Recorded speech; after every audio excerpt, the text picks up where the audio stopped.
आज का टॉपिक है संपूर्ण स्टेज की परख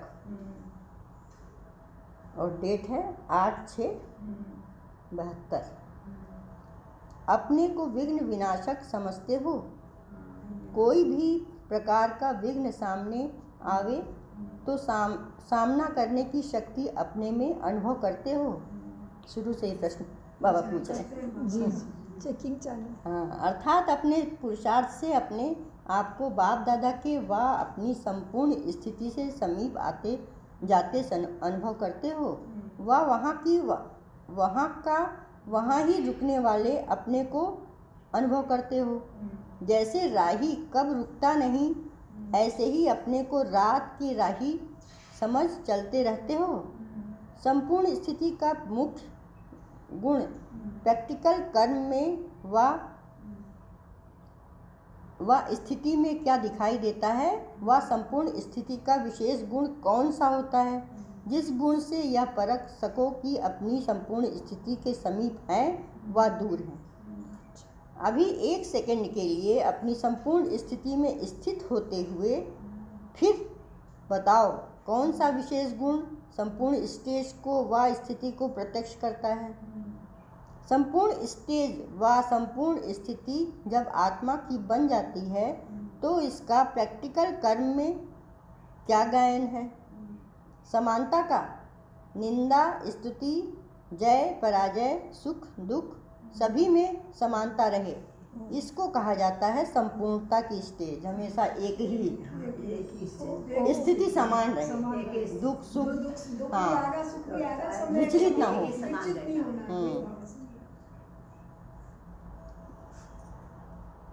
इसको कहा जाता है संपूर्णता की स्टेज। दुख में भी सूरत व मस्तक पर दुख की लहर के बजाय सुख व हर्ष की लहर दिखाई दे। निंदा सुनते हुए भी ऐसे ही अनुभव हो कि यह निंदा नहीं, संपूर्ण स्थिति को परिपक्व करने के लिए यह महिमा योग्य शब्द है। निंदा को निंदा मत समझो, समझो हमारी महिमा ही हो रही है। ऐसे समानता रहे, इसको ही बाप दादा के समीपता की स्थिति कह सकते हैं। जरा भी अंतर न आवे, न दृष्टि में न वृत्ति में। वह दुश्मन है, वह गाली देने वाला है, यह महिमा करने वाला है, यह वृत्ति न रहे। शुभ चिंतक आत्मा को वृत्ति व कल्याणकारी दृष्टि रहे, दोनों प्रति एक समान, इसको कहा जाता है समानता। समानता अर्थात बैलेंस ठीक न होने के कारण अपने ऊपर बाप द्वारा ब्लिस नहीं ले पाते हो। बाप ब्लिसफुल है ना, अगर अपने ऊपर ब्लिस करनी है तो वह बाप की ब्लिस लेनी है, तो इसके लिए एक ही साधन है, सदैव दोनों बातों का बैलेंस ठीक रहे। जैसे स्नेह और शक्ति दोनों का बैलेंस ठीक रहे तो अपने आप को ब्लिस व बाप की ब्लिस मिलती रहेगी। बैलेंस ठीक रखने नहीं आता है। जैसे वह नट होते हैं ना, उनकी विशेषता क्या होती है? बैलेंस की। वो बैलेंस से ही अपना पैर उस पर चलते हैं ना, नट लोगों का काम होता है पतले उस पर रस्सी पे चलना। तो बैलेंस अपने हाथ से ऐसे बनाते हैं तभी वो उस पर टिक पाते हैं, नहीं तो रस्सी पे कौन चल पाएगा। हाँ दिखाते हैं। बात साधारण होती है लेकिन कमाल बैलेंस की होती है। खेल देखा है ना नट का, यहाँ भी कमाल बैलेंस ठीक रखने की है। बैलेंस ठीक नहीं रखते हो, महिमा सुनते हो तो और भी नशा चढ़ जाता है, ग्लानि से घृणा आ जाती। वास्तव में न महिमा का नशा न ग्लानि की घृणा आनी चाहिए, दोनों में बैलेंस ठीक रहे तो फिर स्वयं ही साक्षी हो, अपने आप को देखो तो कमाल अनुभव होगी, अपने आप से संतुष्टता का अनुभव होगा और भी आपके इस कर्म से संतुष्ट होंगे। तो इसी पुरुषार्थ की कमी होने के कारण, बैलेंस की कमी के कारण ब्लिसफुल लाइफ जो होनी चाहिए वह नहीं है। तो अब क्या करना पड़े? बैलेंस ठीक रखो। कई ऐसी दो बातें होती हैं, न्यारा और प्यारा, महिमा और ग्लानि। तुम्हारा प्रवृत्ति मार्ग है ना, आत्मा और प्रकृति। आत्मा और शरीर भी दो हैं, बाप और दादा भी दो हैं, दोनों के कर्तव्य से विश्व परिवर्तन होता है। तो प्रवृत्ति मार्ग अनादि अविनाशी है। लौकिक प्रवृत्ति में भी अगर एक ठीक चलता है और दूसरा ढीला हो जाता है, बैलेंस ठीक नहीं होता, तो खिटपिट होती रहती है, समय व्यस्त हो जाता है। जो श्रेष्ठ प्राप्ति होनी चाहिए वह नहीं कर पाते। दोनों में से एक भी अगर ज्ञान में नहीं होते या कुछ बैलेंस नहीं रख पाते तो एक पाँव से चलने वाले को क्या कहा जाता है? लंगड़ा। वह हाई जन्म दे सकेगा? वह तेज दौड़ हाई जंप मतलब कैसे कर सकेगा? हाँ, हाई जंप बता रहे हैं, नहीं दे सकता है। दोनों पैर ही नहीं है तो हाई जंप कैसे करेगा? तो तेज दौड़ सकेगा क्या? तो इसमें भी अगर समानता नहीं है तो ऐसे पुरुषार्थी को क्या कहा जाएगा? अगर पुरुषार्थ में एक चीज़ की प्राप्ति अधिक होती है और दूसरे की कमी महसूस करते हैं तो समझना चाहिए कि हाई जंप नहीं दे सकेंगे, दौड़ नहीं कर सकेंगे। तो जब हाई जंप नहीं दे सकेंगे, दौड़ नहीं सकेंगे, तो संपूर्णता के समीप कैसे आएंगे? वह कमी आ जाती है जो स्वयं भी वर्णन करते हो। स्नेह के समय शक्ति मर्ज हो जाती है, शक्ति के समय स्नेह मर्ज हो जाता है, तो बैलेंस ठीक नहीं रहा ना। दोनों का बैलेंस ठीक रहे, इसको कहा जाता है कमाल। एक समय एक जोर है, दूसरे समय दूसरा जोर है, तो भी दूसरी बात। लेकिन एक ही समय पर दोनों बैलेंस ठीक रहे, इसको कहा जाता है संपूर्ण। एक मर्ज हो, दूसरा इमर्ज होता है, तो प्रभाव एक का पड़ता है। शक्तियों के चित्रों में सदैव दो गुणों की समानता दिखाते हैं, स्नेही भी और शक्ति रूप भी। नयनों में सदैव स्नेह और कर्म में शक्ति रूप। तो शक्तियों को चित्रकार भी जानते हैं कि वह शिव शक्तियाँ दोनों गुणों की समानता रखने वाली हैं, इसलिए वह लोग भी चित्र में इसी भाव को प्रकट करते हैं। जब प्रैक्टिकल में किया है तभी तो चित्र बना है। तो ऐसी कमी को अभी संपन्न बनाओ, तब तो प्रभाव निकालना चाहिए, वह निकल सकेगा। अभी इस बात का प्रभाव जास्ती, दूसरों का कम होने के कारण थोड़ा प्रभाव होता है। एक बात का वर्णन कर देते हैं, सभी को नहीं कर सकते। बनना तो सर्वगुण संपन्न है ना, तो ऐसे संपूर्णता को समीप लाओ। जैसे धर्म और कर्म दोनों का सहयोग बताते हो। लोग दोनों को अलग करते हैं, आप दोनों का सहयोग बताते हैं। तो कर्म करते हुए धर्म अर्थात धारणा भी संपूर्ण हो, तो धर्म और कर्म दोनों का बैलेंस ठीक होने से प्रभाव पड़ेगा। कर्म करने समय कर्म में तो लग जाते और धारणा पूरी नहीं होती, तो इसको क्या कहा जाएगा? लोगों को कहते हो धर्म और कर्म को अलग करने के कारण आज का जीवन व परिस्थितियाँ ऐसी हो गई हैं। तो अपने आप से पूछो कि धर्म और कर्म अर्थात धारणाएं और कर्म दोनों की समानता रहती है, या कर्म करके फिर भूल जाते हो? जब कर्म समाप्त होता तब धारणा स्मृति में आती है।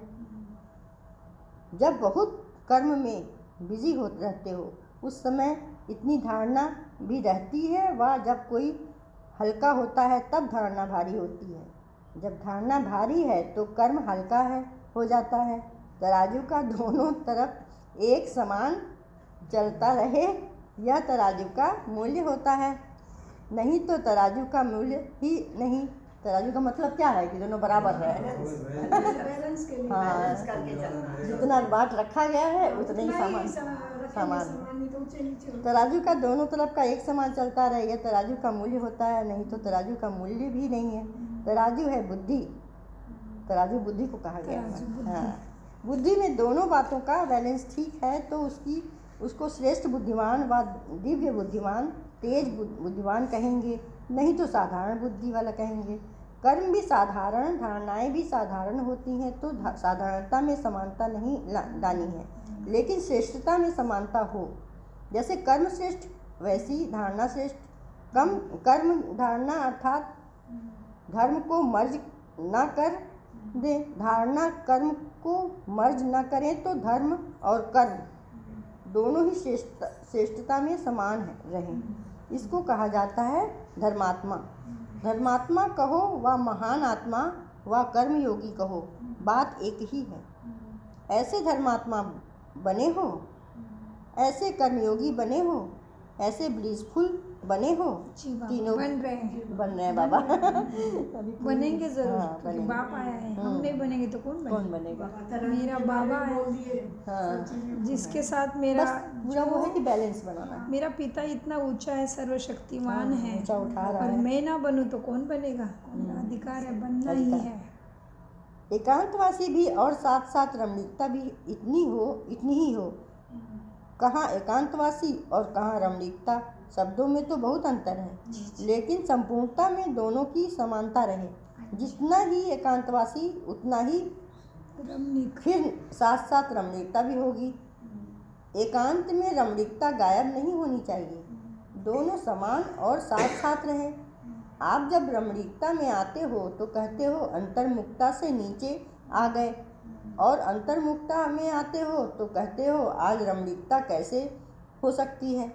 लेकिन दोनों साथ साथ हो, अभी अभी एकांतवासी और अभी अभी रमणीक। जितनी गंभीरता उतना ही मिलनसार भी हो, ऐसे भी नहीं सिर्फ गंभीर मूर्त हो। मिलनसार अर्थात सर्व के संस्कार और स्वभाव से मिलने वाला।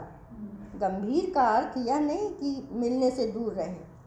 कोई भी बात अति में अच्छी नहीं होती है। कोई बात अति में जाती है तो उसको तूफान कहा जाता है। एक गुण तूफान मिसल हो, दूसरा मर्ज हो तो अच्छा लगेगा नहीं। तो ऐसे अपने में पावरफुल धारणा करनी है, जैसे चाहो वहाँ अपने को टिका सको। ऐसे नहीं कि बुद्धि रूपी पाँव टिक ना सके। बैलेंस ठीक ना होने के कारण टिक नहीं सकते। कब कहाँ गिर जाते हैं, हिलते डुलते रहते हैं। यह बुद्धि की हलचल होने के कारण समानता नहीं है, अर्थात संपन्न नहीं है। कोई भी चीज़ अगर फुल हो तो उसके बीच में कब हलचल नहीं हो सकती। हलचल तब होती है जब कमी होती है, संपन्न नहीं होता है। तो यह बुद्धि में व्यर्थ संकल्पों की व माया की हलचल तब मचती है जब फुल नहीं हो, संपन्न नहीं हो। दोनों में संपन्न व समानता हो तो हलचल हो ही नहीं सकती। तो अपने आप को किसी भी हलचल से बचाने के बजाय संपन्न बनते जाओ और संपूर्ण हो जाएंगे।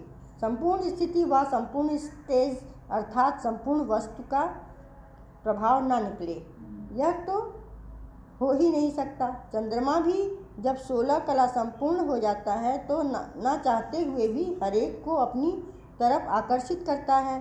कोई भी वस्तु संपन्न होती है तो अपने आप आकर्षण करती है। तो संपूर्णता की कमी के कारण विश्व की सर्व आत्माओं का आकर्षण नहीं कर पाते हो। जितनी अपने में कमी है उतना आत्माओं को अपनी तरफ कम आकर्षित कर पाते हो। चंद्रमा की कला कम होती है तो किसका अटेंशन नहीं जाता है। जब संपूर्ण हो जाता है तो ना चाहते हुए भी सभी का अटेंशन हो जाता है। जब पूरा चंद्रमा गोला रहता है दिखता है ना, कितना सुंदर दिखता है। उजाला भी आता है, दिखता भी है, सुंदर भी दिखता है ना। बाबा कहते 16 कला संपूर्ण है और वो चमक ना रहे, ऐसे हो नहीं सकता। पूरा तो चंद्रमा का एग्जाम्पल दिया। कोई देखे ना देखे लेकिन जरूर देखने में आता ही है। संपूर्णता में प्रभाव की शक्ति होती है, तो प्रभावशाली बनने के लिए संपन्न बनना पड़े, समझा? अगर बैलेंस ठीक नहीं होता है तो हिलने डुलने का जो खेल करते हो वह साक्षी हो देखो तो अपने ऊपर भी बहुत हंसी आए। जैसे कोई अपने पूरे होश में नहीं होता है तो उसकी चलन देख हंसी आती है ना। तो अपने आप को भी देखो, जब माया थोड़ा बहुत भी बेहोश कर देती है, अपनी श्रेष्ठ स्मृति का होश गायब कर देती है, तो उस समय चाल कैसी होती है वह नज़ारा सामने आता है। उस समय अगर साक्षी हो देखो तो अपने आप पर हंसी आएगी। बाप दादा साक्षी होकर खेल देखते हैं।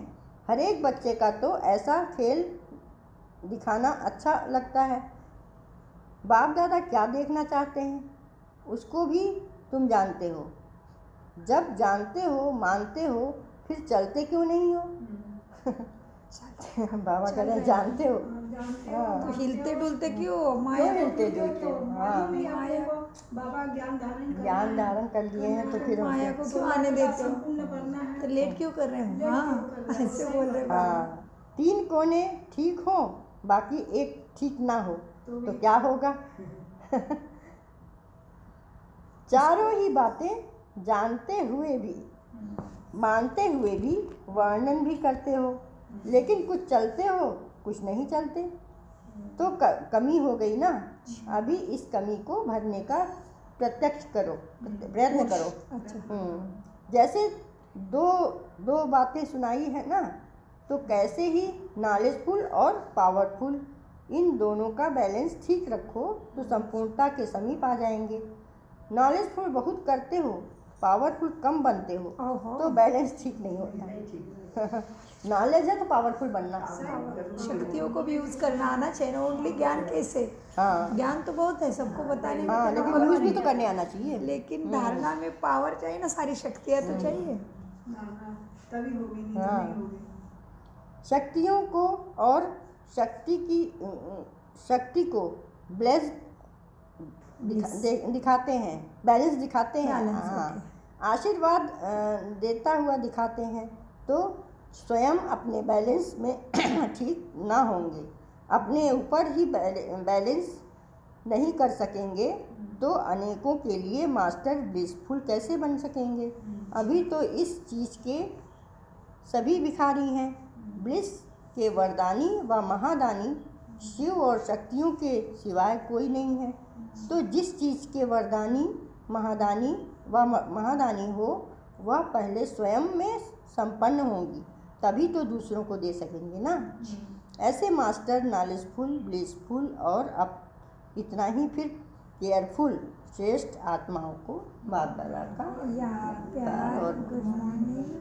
हम रूहानी बच्चों को रूहानी बाप दादा को याद, प्यार, गुड मॉर्निंग और नमस्ते प्यारे बाबा, नमस्ते। हमें सब कुछ समझते, धारण करते और कराते। हम मीठे बोलते, प्यारे अरे बाप दादा का अनगिनत पदम गुना शुक्रिया शुक्रिया शुक्रिया। बोलो मीठा बोलो, सोच समझ कर बोलो, शुक्रिया बाबा, शुक्रिया बाबा सदा याद।